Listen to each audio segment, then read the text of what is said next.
Hello viewers, আসসালামু আলাইকুম। কেমন আছেন সবাই? আজ আমি আপনাদের সাথে অল্প সময়ে রেস্টুরেন্টের স্বাদে গরুর পা বা নেহারি রান্নার সবচেয়ে সহজ রেসিপি শেয়ার করছি। প্রথমে কেটে ধুয়ে রাখা গরুর পা নিয়েছি নেহারি রান্নার জন্য। নেহারি রান্নার স্বাদ বাড়ানোর জন্য কয়েক টুকরা সলিড মাংস দিয়ে দিচ্ছি।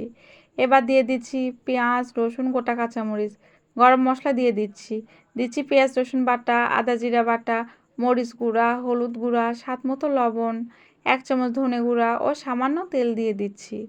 তেল দেওয়ার পর আমি হাত দিয়ে ভালোভাবে মাখিয়ে নিচ্ছি। হাত দিয়ে মাখানোর সময় অবশ্যই আপনারা সাবধানতা অবলম্বন করে মাখাবেন। এরপর পানি দিয়ে রান্না করে নিচ্ছি। প্রয়োজন মতো গরম পানি আপনারা অ্যাড করতে পারেন। নেহারি রান্নার সময় আপনারা চাইলে প্রেসার কুকারে বেশ কিছু সিটি দিয়ে নিতে পারেন, এতে সময় কম লাগবে।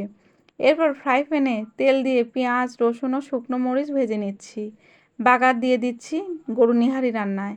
এরপর নেহারি রান্নায় 1 চামচ গরম মশলা গুঁড়া ও 1 চামচ জিরা গুঁড়া দিয়ে নেড়েচেড়ে মিশিয়ে নিয়ে ঢাকনা দিয়ে ঢেকে 8-10 মিনিট লো হিটে রান্না করে নিলেই আমার গরুর নেহারি রান্নাটি হয়ে আসবে। এভাবে গরুর নেহারি রান্না করলে নেহারি খেতে হবে দারুণ সুস্বাদু। এর স্বাদ এতটাই হবে যে নেহারি আপনারা ভাত, সাদা পোলাও, রুটি বা পরোটা যে কোনো আইটেমের সাথে তৃপ্তি নিয়ে খেতে পারবেন।